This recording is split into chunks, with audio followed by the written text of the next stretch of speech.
Hi friend, আসসালামু আলাইকুম। আপনারা সবাই কেমন আছেন? আশা করছি ভালো আছেন।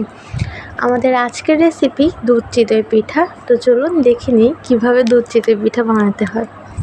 এর জন্য প্রথমে একটা বোলে আতপ চাল এবং আতপ চাল যতটুকু দিব তার অর্ধেক নর্মাল ভাত খাওয়ার চাল দিয়ে এটার মধ্যে আমি পানি দিয়ে 2 ঘন্টা ভিজিয়ে রাখবো। 2 ঘন্টা পর এটা নরম হয়ে গেছে। এখন এটাকে একটা ব্লেন্ডার জাগে দিয়ে এটাকে সামান্য পরিমাণ পানি দিয়ে খুব ভালোভাবে ব্লেন্ড করে নিব।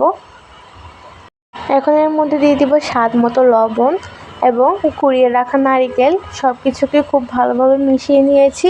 এটা চিতই পিঠার ডো হয়ে গিয়েছে। এবার এটাকে আমি একটা চিতই পিঠার ছাঁচে দিয়ে চিতই পিঠা বানিয়ে নিব। এখন আমি এখানে 2টো নারকেল ব্লেন্ড করে নারকেলের দুধ নিয়ে নিয়েছি। এরপর এর মধ্যে আধা কেজি গুড় দিয়ে দিব।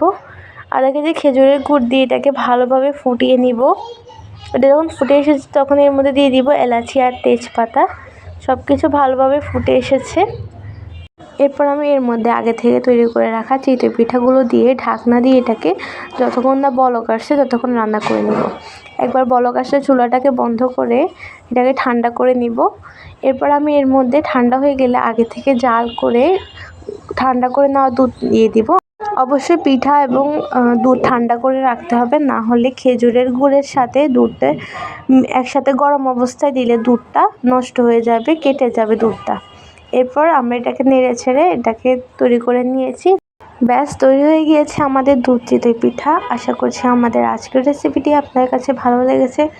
ভালো লাগলে আমাদের পাশেই থাকবেন। আল্লাহ হাফেজ।